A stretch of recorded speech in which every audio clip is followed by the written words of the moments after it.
Hi, I'm Mike Pedersen with AskGolfTrainer.com, here to answer all your golf and fitness questions. First thing I want to remind you is if you have a question, hit the Ask Golf Trainer question link above and fill in the question and be as specific as you can. And by all means, I invite all you guys to comment below. So you hit the comment link below me and make your comment, or if you have anything to add to it, that'd be great. You know, if we can create a community in here, that would be awesome. So let's get on with the questions. First question here is from Devin Chetty in South Africa. Devin says, "Hi Mike, I have difficulty maintaining the right knee flex on my backswing. Is this a physical limitation, and can I correct it if it is one?" Well, Devin, this is a perfect example of a golf swing fault being caused by a physical limitation to a T. And what I mean by that is, to keep the flex in your right knee takes quadriceps strength, which is the big muscle in the front of your leg. There's no way possible that if you have a weak quadricep that you can keep that flex position in your knee. It's absolutely impossible. So this is right up my alley here to show golfers that almost for every golf swing fault, there's a physical limitation causing it.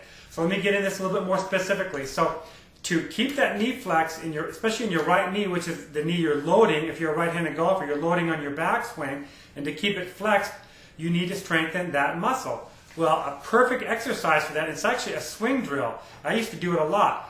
Get on your right leg on the golf course, or do it in the garage, take like a middle iron, and just get all your weight on one leg, pick up your left leg, flex your knee, and make mini golf swings on that flexed knee, and do it for 30 seconds, do it for a minute, and focus on staying real stable. If you can do it in front of a mirror, that's even better to make sure that you're not swaying side to side.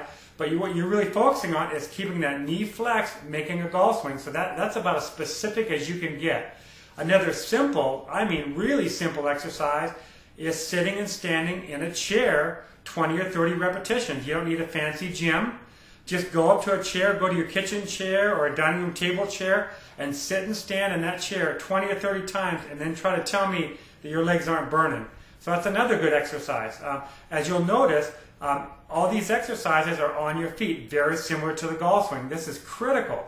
Don't go into a gym and sit on a leg extension machine doing leg extensions. That's not going to help your golf swing. That's not specific to standing on your feet like your golf swing is.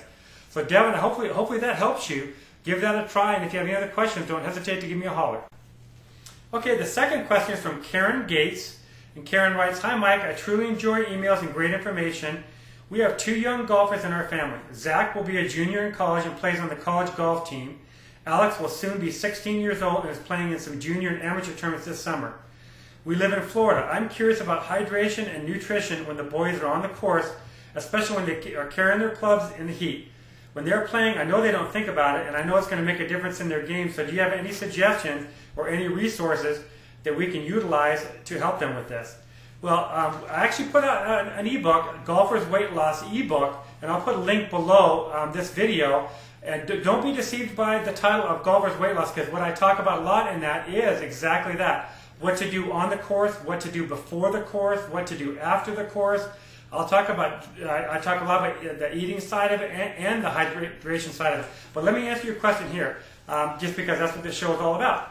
I'd like to have you tell your sons that, number one, drink a bunch of water before they even leave the house. I would say, if you think of a 16 ounce, an 8 ounce, 10 ounce glass, I would say have them down, literally, when I mean down, drink straight through, 3 glasses of kind of warm to cold water before they even leave. That way they get some hydration already built into their bodies before they leave. Also, eating, really critical before they leave. They need to realize that by the time they tee off on the first hole, I'll bet you 2 hours have gone by since they probably had the last meal, if not longer.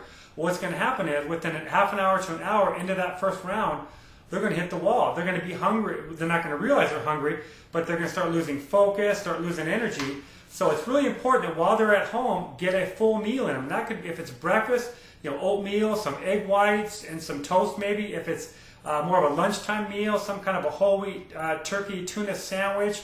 As you can tell, something substantial before they leave. Once they get to the course, obviously they've got to have water with them. They've got to be drinking water on every single hole. You know what I do?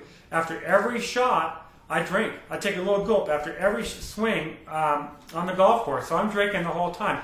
Eating wise, I don't want them to have a whole meal, any kind of solid meal on the course because it takes too long to digest. I would say more trail mix, maybe a nutrition bar.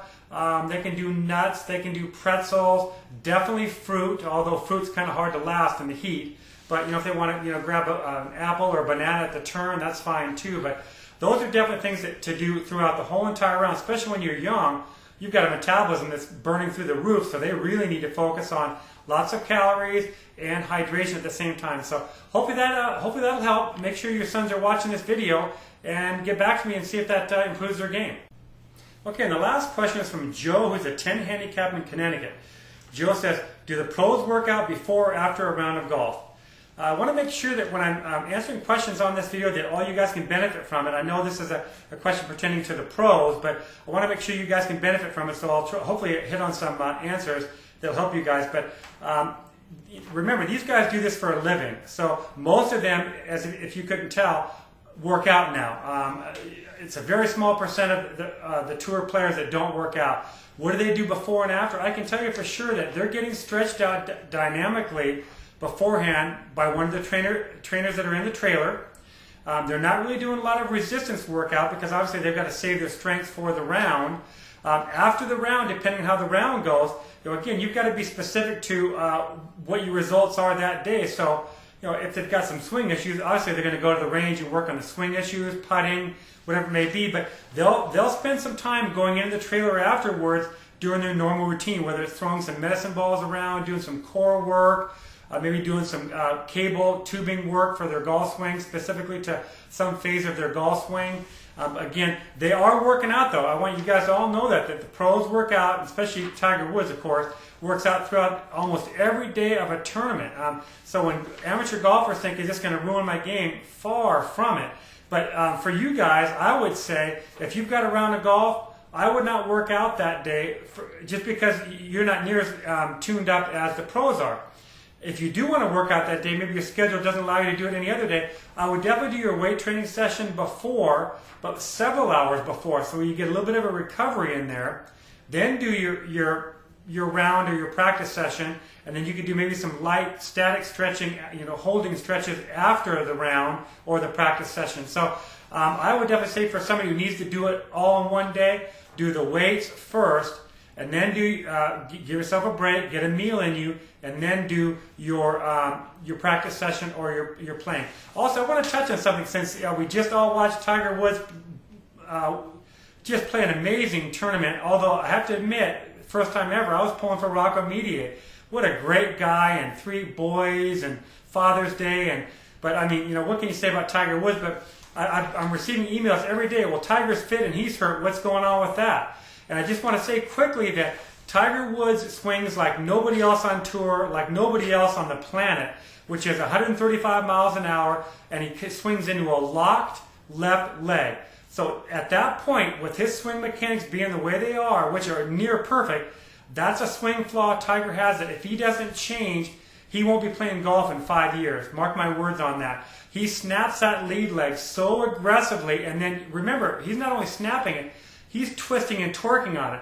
So at that point, it doesn't matter how fit you are. So, all the emails I'm getting, people saying, hey, I don't even need to work out. Look, Tiger works out and he's hurt now.